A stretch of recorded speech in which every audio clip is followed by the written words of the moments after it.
நம்மள நிறைய பேருக்கு காலில் பித்த வெடிப்பு பெரிய டார்ச்சரா இருக்கும். சின்னவங்கல இருந்து பெரியவங்க வரைக்கும் இந்த பித்த வெடிப்புனால நிறைய பிரச்சனை இருக்கும். சில நேரங்கள்ல அது அதிகமாகி கால் வலியையே அதிகமாக்கிறோம். நேச்சுரலா இதை எப்படி சரி பண்றது அப்படின்னு பார்க்கலாம். இந்த மெத்தட் 100% ஒர்க் ஆகும். மாசத்துக்கு 2 தடவை பண்ணாலே போதும். இதனால கால் பாதத்துல இருக்கிற வலிகளும் இருக்காது, பித்த வெடிப்பும் கொஞ்சம் கொஞ்சமா கம்மியாயிரும். ஒரு 100-150 கிராம் உருளைக்கிழங்கு எடுத்துக்கலாம். இதோட தோலை கம்ப்ளீட்டா எடுத்துட்டு ஒரு உருளைக்கிழங்கு சீவிய வச்சு தூவி எடுத்துடலாம். ரொம்பவே சிம்பிளான பொருள்.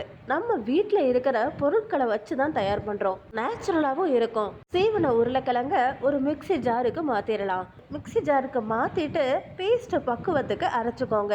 பேஸ்ட் பக்குவத்துக்கு அரைச்சதுக்கு அப்புறமா அதோட சாறை எடுத்துட்டு தான் அதோட சில பொருட்களை சேர்த்து தான் இந்த இதை தயார் பண்ண போறோம். பாருங்க, மிக்சி ஜார்ல வச்சு சிங்கிள் பல்ஸ்லயே நான் அரைச்சி எடுத்துட்டேன். அதுக்கப்புறமா வடிகட்டியில வச்சு இதோட சாறை மட்டும் நம்ம பிழிஞ்சு எடுத்துக்கணும். இந்த மாதிரி கொஞ்சம் கொஞ்சமா எடுத்துக்கணும். இப்போ நான் பண்றது 2 கால்களுக்குமே அப்ளை பண்றதுக்கு தாராளமா இருக்கும். எந்த இடத்துல எல்லாம் பித்த வெடிப்பு இருக்குதோ அந்த இடத்துல எல்லாம் அப்ளை பண்றப்போ ரொம்பவே நல்ல ரிசல்ட் கிடைக்கும். ரொம்ப ஈஸியான ஸ்டெப் இது. இப்போ பாத்தீங்கன்னா ஃபுல்லா சாறு எடுத்துட்டு இப்ப சக்கை மட்டும்தான் இருக்குது.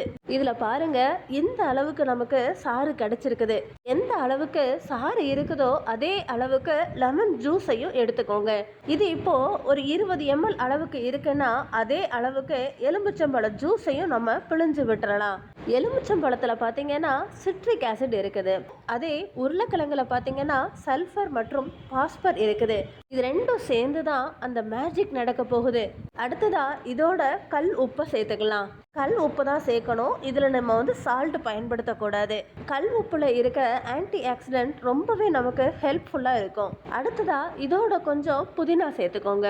புதினா எதுக்குன்னா அது நம்மளோட கால்களுக்கு கொஞ்சம் புத்துணர்ச்சியை கொடுக்கும். அடுத்ததா இதோட கொஞ்சமா பேஸ்ட்டும் சேர்த்துக்கலாம். நீங்க எந்த பேஸ்ட்னாலும் சேர்த்துக்கலாம். இதை நல்லா பீட் பண்ணிக்கோங்க. இதை ரொம்ப பீட் பண்ணணும்னு கூட அவசியம் இல்லை. ஓரளவுக்கு கரைஞ்சிருந்தாலே போதும். நம்ம ஏற்கனவே லெமன் ஜூஸ் எடுத்துட்டு தோலை வச்சிருப்போம் இல்லையா, அதையும் இதோட சேர்த்து அப்படியே ஊற விட்டுறீங்க. ஒரு 1/2 hour ஊறினாலே போதும். ரொம்பவே எஃபெக்டா இருக்கும் ரிசல்ட்.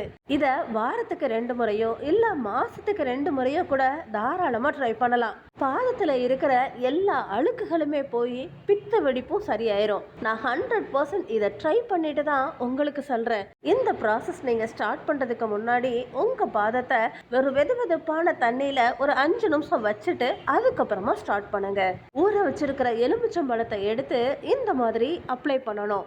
அதுக்கப்புறமா காலில் எந்தெந்த இடத்துலலாம் பித்த வெடிப்பு இருக்குதோ அந்த இடத்துலலாம் அப்ளை பண்ணுங்க. 2 எலுமிச்சம்பழத்தோடு இருக்கு இல்லையா, ஒன்று மாற்றி ஒன்றுன்னு அப்ளை பண்ணுறப்போ நம்ம பாதத்தில் இருக்கிற அழுக்குகள் எல்லாமே க்ளீன் ஆகி பித்த வெடிப்பும் சூப்பராக க்யூர் ஆகும். நம்ம இதில் சேர்த்துருக்கிறது பார்த்தீங்கன்னா எலுமிச்சம்பழம், கல்லுப்பு, உருளைக்கிழங்கு ஜூஸ், இந்த 3மே பக்காவாக இந்த கிளீனிங் ப்ராசஸ்க்கு ஹெல்ப் பண்ணும். நான் ஏற்கனவே சொன்ன மாதிரி தான் வாரத்துக்கு 1 தடவையோ இல்லை 2 தடவையோ இல்லை மாசத்துக்கு 2 தடவையோ இந்த மாதிரி கிளீன் பண்ணுங்க.